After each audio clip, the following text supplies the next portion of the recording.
વડોદરાની અંદર 12 મેઘ ખાંગા થઈ ગયા। એક જ દિવસની અંદર 12 ઇંચ જેટલો વરસાદ પડી ગયો અને પૂરના પાણી શહેરના અનેક વિસ્તારોની અંદર ફરી વળ્યા। ઝૂંપડપટ્ટીમાં પણ પાણી ફરી વળ્યા અને વૈભવી બંગલાઓ પણ પૂરની ઝપેટમાં આવી ગયા। નમસ્કાર દર્શક મિત્રો, ગુજરાતના હવામાન વિભાગે 26 ઓગસ્ટ એટલે જન્માષ્ટમીના દિવસે ગુજરાતમાં અનેક જગ્યાએ વરસાદ પડશે એવું રેડ એલર્ટ પહેલેથી જાહેર કરેલું જ હતું। અનેક વિસ્તારોમાં ભારે વરસાદ પડ્યો બી ખરો।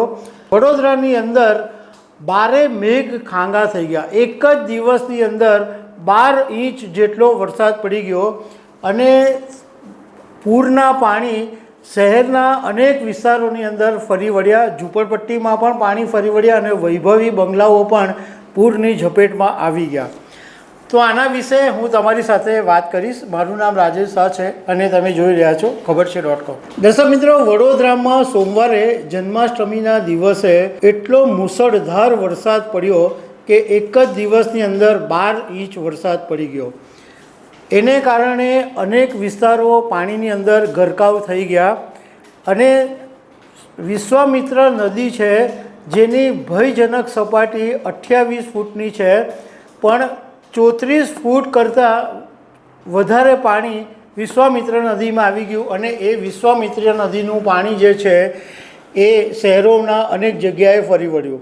હવે વિશ્વામિત્ર નદીમાં પાણી એટલા માટે આવ્યું કે ઉપરવાસમાં વરસાદને કારણે આજવા ડેમ ભરાઈ ગયો અને આજવા ડેમમાંથી પાણી છોડવામાં આવ્યું, એને કારણે વિશ્વામિત્ર નદી છલકાઈ ગઈ। હવે અનેક વિસ્તારોની અંદર લોકોને એટલી બધી મુશ્કેલી પડી કે શાકભાજી લેવા માટે લોકોની દોડધામ મચી ગઈ। લોકોએ દૂધ લેવા માટે પડાપડી કરી તો ઘણી બધી જગ્યાએ દૂધ ખલાસ થઈ ગયું।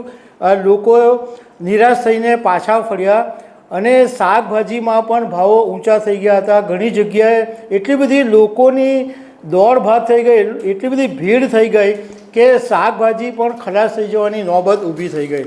વડોદરાની અંદર લાલબાગ પાસે કાશી વિશ્વનાથ મંદિર આવેલું છે, એ મંદિર પણ પાણીની અંદર ગરક થઈ ગયું હતું અને એવું પણ જાણવા મળ્યું કે કેટલાક લોકોની સ્થિતિ એટલી બધી ખરાબ થઈ ગઈ હતી કારણ કે અમુક બંગલાઓ અને અમુક જગ્યાએ તો એક માળ સુધીના પાણી આવી ગયા હતા, તો અમુક વિસ્તારોની અંદર કમર સુધીના પાણી આવી ગયા હતા।